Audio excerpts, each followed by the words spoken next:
Hello. Good evening, everyone. Nata diri sa Sydney, Australia. Nag-beauty rest ako man. Grabe diri katignaw. So, we need beauty rest ra kan kita per me. Ya natakasuri-suroy kay tignaw na gajud. So, kuman mag-sleeping beauty na ang beauty. Magtuyog-tuyog ra kan mag-beauty rest. Di ba?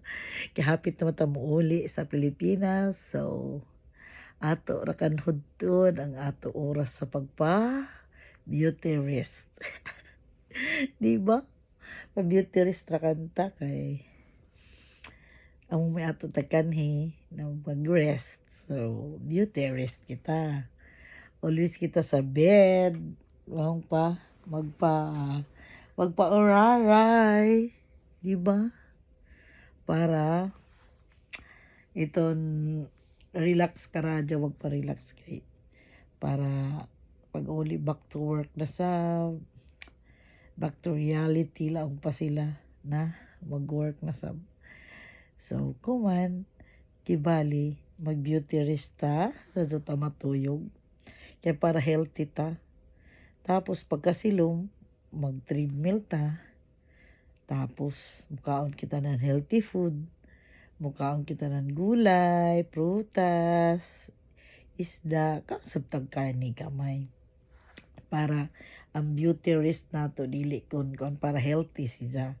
Nag-rest ka lagi diri sa Australia pero ang imo tagkaon sa grabe naman nutrients, grabe ang ato nga delicious food. Dili kun mo lang sab na kay nag-beauty rest ka, si isang kaon ng mga lami, dili sab. So, dili mo lang na nagkaon ng lami. Nagkaon ng pinakadab ko ang ato nutrition, maradyaw, ang ato gikaon. Nagkaon ta ng gulay, nagkaon ta prutas, nagkaon ta fish, nagkaon sab ta karne gamay, pero gamay ra. Diba? Kay para ang ato, nagbakasyon kita, para sa ang ato health safety diri sa Australia. Ingana ra na pag beauty tips ta matuyog kita og 6 hours a day. Sige bali duyom kay buntag ato man nahurot ang ato mga power, nahurot na nato kinahanglan pagkagabi mo tuyog gyud ta og 6 hours para pagmata nato okay na sa bang ato immune system, di ba? Amo iton pinaka-the best matuyog pagsadyo o para pagmata healthy ka kay ang imo naka 6 hours ka.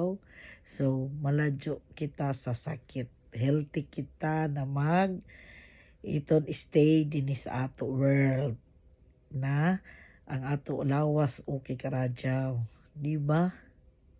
So beauty rest is the healthy. #guapa in Australia. Just like and share and comment and share my YouTube channel, Annabel Pinera channel.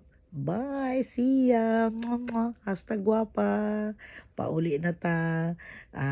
#guapa vacation in Australia 2024. Bye.